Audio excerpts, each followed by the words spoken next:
When you ask a question, and I know that many people have said this, maybe in these exact words, or possibly you've rephrased it, but you've said, why does God let things like this happen?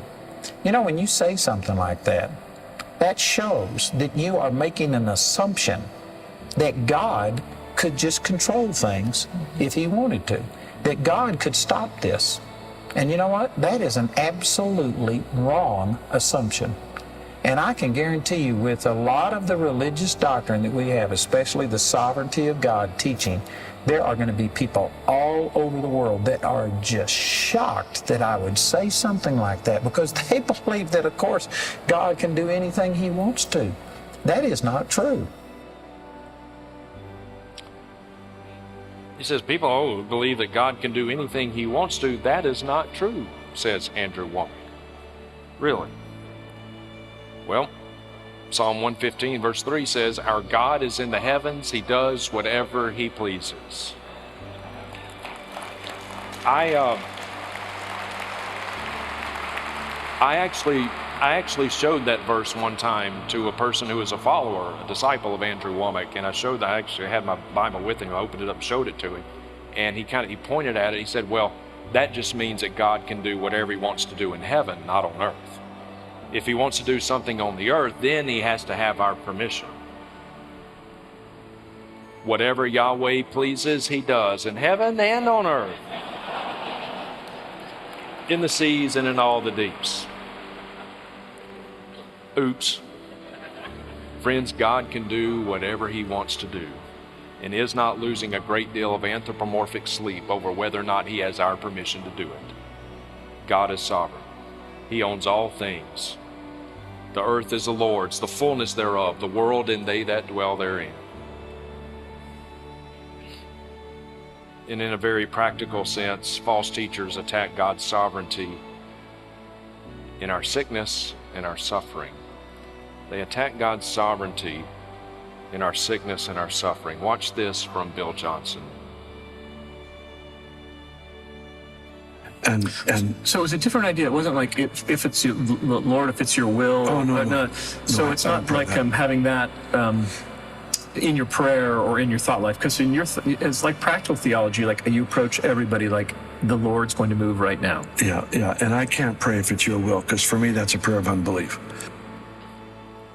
I can't pray if it's your will, because for me that's a prayer of unbelief. Never mind that Jesus Himself in the garden said, Father, let this cup pass from me, but not my will, but thine be done. I suppose Jesus was praying in unbelief. It's just unreal, the hatred that false teachers have for the God of the Bible. Make no mistake, false teachers hate God. They hate God. The only God they love is the God that they have created out of their own image. They love an idol that they call God, but they hate the God of the Bible. James says this, come now, you who say, today or tomorrow we will go to such and such a city and spend a year there and engage in business and make a profit. Yet you do not know what your life will be like tomorrow. You're a vapor that appears for a little while and then vanishes away. Instead, you ought to say, if the Lord wills, we will live and also do this or that. So who are you going to believe, Bill Johnson? Or the half-brother of Jesus, James, writing under the inspiration of the Holy Spirit of God? Jump ball on that one.